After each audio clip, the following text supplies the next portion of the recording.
All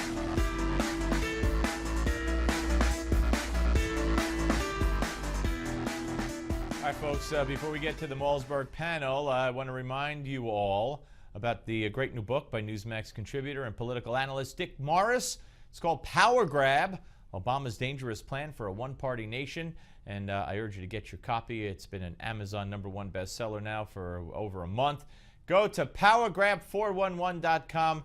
That's how easy it is. Powergrab411.com and get your copy now. All right, time for the Malzberg panel. President and founder of New Heights Communication, Christy Setzer, and host of the nationally syndicated Roger Hedgecock radio show, Roger Hedgecock. And to both of you, this crash of the Virgin Galactic test flight, the Super Ship 2, which had gone, I'm told, up to 71,000 feet when it took off 9 months ago, back in January. And, you know, they were readying this kind of thing for private citizens to fly almost into space. It's the brainchild of British billionaire Richard Branson. We have at least one dead and at least one injured, and the spacecraft crashed into the Mojave Desert. It's in tatters. Does this, I mean, this is being treated as a huge story. It's certainly a huge setback for any further thing of its type. Right, Roger? Well, I don't know that it is. Branson was going to go up on the first flight, by the way, with his entire family. This is a guy who has over 400 companies. He's a visionary. He's done amazing stuff in transportation. He has another one of these vehicles, so it isn't the only one. It's a tragedy that someone apparently lost their life and there's a seriously injured pilot. But I don't think it's going to set Richard Branson. But he's the kind of guy who's going to say, okay, things happen. Let's find out what happened. Let's correct it, and let's go back into space. I hope that that's his reaction. Yeah, and of course, this comes on the heels, Christy, of what we saw earlier in the week when we were sending supplies into space for the space station, and that you know, blew up shortly after takeoff. Right. Yeah. But I see the two stories as a bit different. Just given what we just said, that the Virgin plane was rocket was obviously being funded differently. There's sort of different oversight in that way. You know, we're talking about his ultimate vision for it was not just to go up for himself, but to have people who were paying up to $250,000 to go up.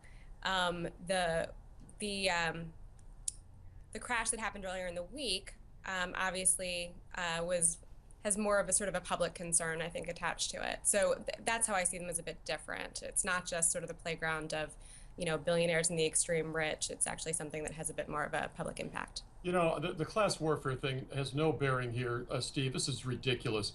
The guy is a pioneer. He's an Edison. He's a guy who's making progress in his own, you know, creative way. He's creating something that's going to benefit all of us. At first, the rich will only go. The rich only went on airplanes at first as well. We're going to have an era open up here because of the inventiveness of this individual, and all we get is snide sarcasm about billionaires. This is nonsense. It wasn't sarcasm at all. I was telling you about, you know, how I see the difference between. I know how you see it. It's class warfare. You hate rich people. I understand. Hate people, yes. Certainly, I don't want to, you know. Certainly, of course. That's right. Okay, Roger.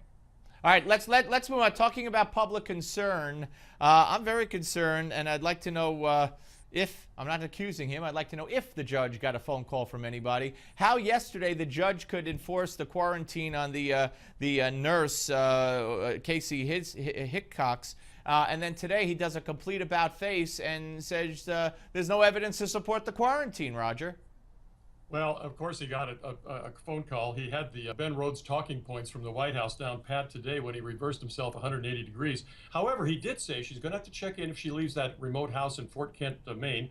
She is going to have to monitor herself and report that monitoring in terms of her health. And so far, so good. And God bless her. I hope that she does not have Ebola.